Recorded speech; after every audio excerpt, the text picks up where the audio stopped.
unexpected shows up on the street. Hey, what's that, a Toyota? The 1985 Toyota Corolla GTS. A Toyota, dependable. A Corolla, affordable. Back in 1983, Toyota designed the last rear-wheel drive Corolla that was a last hurrah of the sportier-oriented Corolla lineup, before they followed Honda's success with the front-wheel drive cars to allow more cabin room and lower production cost. Toyota released the new Corolla with a revolutionary engine called the 4AGE Lightweight Advanced Super Response Engine, also known as Laser, with 16 valves and a dual overhead cam. Although it didn't have the sales success it should have had outside of Japan with only 30,000 units sold, in Japan it was well received with over 350,000 domestic sales. In this video we will be going over how the Toyota Corolla AE86 came to be. Before we get started on this video, please make sure to go down, like, and subscribe, and also join the Discord if you like to talk about cars or play video games. In the later half of 1962, the development of the first-gen Corolla began, with Tatsuo Hasegawa heading the design team. It was finally introduced in 1966 to replace the outdated Publica that was losing its popularity among consumers because of its outdated features and lack of luxury. The new Corolla was not only designed to be a utility vehicle, but also a status symbol with more luxurious features. It had a newly developed K-model engine with a whopping 1,100cc displacement motor, which beat all its competitors by 100cc at the time. This made the new Corolla ready for the high-speed express era in Japan. But in the early 70s, a younger designer at Toyota with a passion for rally racing brought up a vision of a model called the Levin, which would have a dual overhead cam engine from a bigger Toyota and drop it into the Corolla. They ended up taking the 2TG from the Celica, and now the Corolla, that only weighed 855 kilograms or 1,884 pounds, now had an engine that made 113 horsepower, which made the Corolla incredibly sporty for the time. This was also known as the TE27, and it was launched in 1972, and from that point forward had a pretty dedicated following because of its performance to affordability ratio. From 1973 onward, the TE27 would compete in numerous World Rally Championships in the Group 2 rallies. But before the TE27 Levin could get its first victory, the TE25, equipped with the 2TB, an engine based on the 2TG, entered and won the Press On Regardless rally held in the USA. At this point in time, European teams did not travel outside of Europe for World Rally Championships, so the Corolla was only competing with local teams in the USA. But because of the oil crisis not too long after that, Toyota decided to stop investing in motorsports and canceled their number 17 engineering department in charge of motorsports in Japan. Luckily, there was another performance division in Europe called TTE, and Ove Anderson was left to manage the European rallies. And it paid off because TTE's long-awaited first win in Europe came that year at the 1000 Lakes Rally. Hanu Mikola drove a Corolla Levin packed with a 1.6-liter 151E with 16 valves and nearly 200 horsepower. The top three were Ford, Saab, and the Levin. Mikola finally broke away from the pack towards the end of the rally to grab that long sought-after victory. Finally, TTE and Toyota were able to stand on that podium. Well, Dick, here's the deal. I'm the best there is, plain and simple. I mean, I wake up in the morning, I piss excellence. And a year later, the third-gen Corolla came out in 1975 and still had the beloved 2TG engine. You know, if I could find a car built like me for under 3,000, I'd take it in a second. Quiet. You asked for it. The new Toyota Corolla two-door sedan. The 2TG was still the engine choice enthusiasts would pick when picking an engine for their Corolla, especially since it was winning in rallies. Just like the saying goes, race on Sunday, sell on Monday. But not too long after that, the 2TG had to be dropped from the lineup of engines you could get because it was going to destroy the world. By the end of this century, if emissions keep rising, what I'm saying is the planet's on fire. And unfortunately, I can't go back in time to 1976 and ask the people that were going to buy a 2TG Corolla and how bad they wanted it, but it had to been pretty bad because later on in the third generation's life cycle, Toyota engineers decided to take on the hassle of adding an oxidation catalyst and replace the Solex carbs with EFI, also known as electronic fuel injection, just to get the 2TG past emissions. And there was just only one catch. It lost 5 horsepower. And that was mostly because in this generation of Corolla, motorsports wasn't at the forefront of Toyota's to-do list. The 4th gen Corolla came out in March of 1979, and they still had the 2TG, except now it was the 2TG EU because of the fuel injection, and was still that same old 1.6 liter dual overhead cam that was carried over from the previous gen Corolla, and before that, the previous gen Corolla of that. This 4th gen Corolla was marketed to slightly be upmarket, and a greater emphasis was placed on making the car more fuel efficient. In this generation, one big thing happened that carried over to the next generation, the AE86, and that is the new 4-link coil configuration at the rear of the car. The new setup was a major improvement with greater stability and comfort.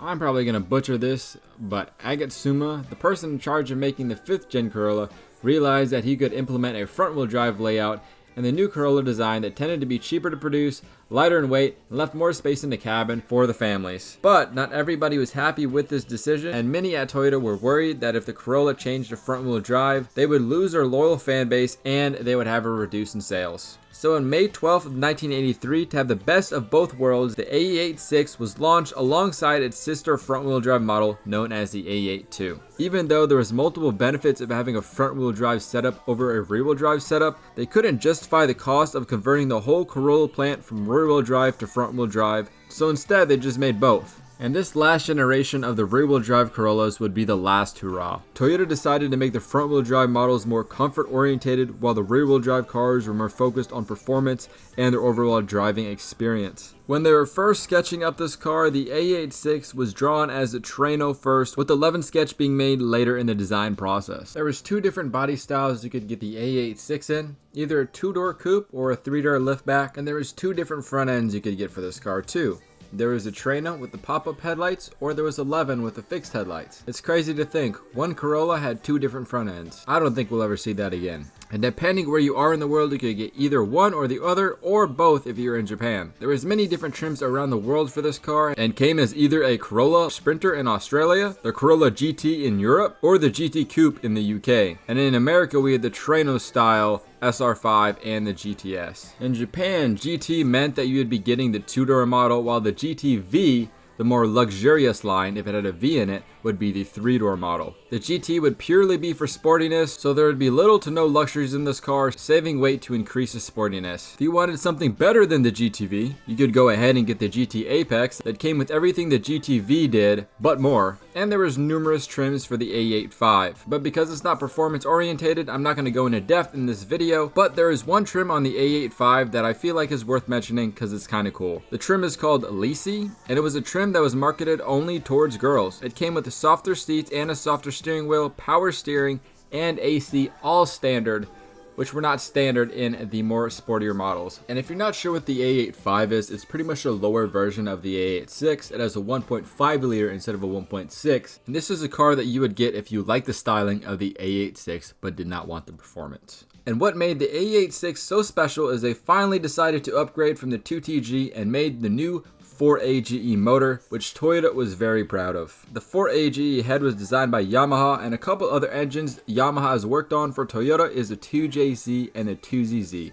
So they definitely know how to make good engines. And the engine was assembled in the Shinoyama plant. Toyota originally designed the engine as a single overhead cam, but eventually converted it to a double overhead cam with a 16-valve head to improve performance. The 4AGE also incorporated a whole range of new technologies and features for a Toyota car, such as an aluminum cylinder head, a forged crankshaft, a higher compression ratio, and Toyota's variable induction system. With all these updates, the 4AGE produced as much as 128 horsepower at 6,600 RPMs and had 110 pound-feet of torque. Then Toyota decided to revise the AE86 starting in 1986, with the biggest cosmetic changes being a new front and rear bumper, plastic side moldings for the wheel arches, more flat door panels, with also newer design seats and less brightly colored interiors like red and blue, different taillights, and a third brake light to meet the new law passed in the USA. They also updated multiple mechanical features, including different diameter axles, a baffled gas tank, a different location for the master cylinder,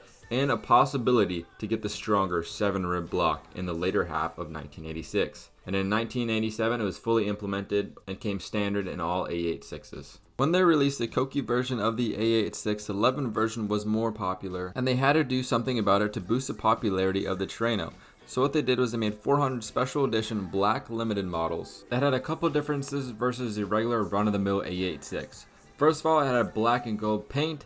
It also had gold painted snowflake wheels. The Koki taillights said black limited in the midsection. It had a black limited gold livery on the doors with a gold pinstripe, a gold Trano logo, and the whole interior was black, gray, and orange. Gate cluster, leather GT steering wheel, and the leather gear shift knob. Also in the year of 1986, the Trampio 11 AE86 beat all the competition at Sugo Sportsland and won against the BMW M6 and the Nissan Skyline DR30 Turbo. They both ended up having problems, which is typical for a BMW, but not really for a Nissan at that point in time. In 1986 and 87, Chris Hodges won the British Touring Car Championship in an AE86, beating the Ford Escort RS and the rival front-wheel drive AE82, also from Toyota. And 87 was the last year you could get a Corolla with rear-wheel drive before they switched their layout to front-wheel drive to compete with Honda's success with their front-wheel drive cars like the Civic and the Accord. Make sure to go down and leave a like and comment down below. Join the Discord, and if there's any other car, it could be JDM, it could not be JDM, any other car you want to see a history video on, let me know in the comments down below, and I'll see you guys next one. Peace out. This is the braking area, coming up under the bridge, and he snatches back the place. Through that box, over the curb, on two wheels, back down again. The wheels stayed down as he comes out of the second part of the new woodcut.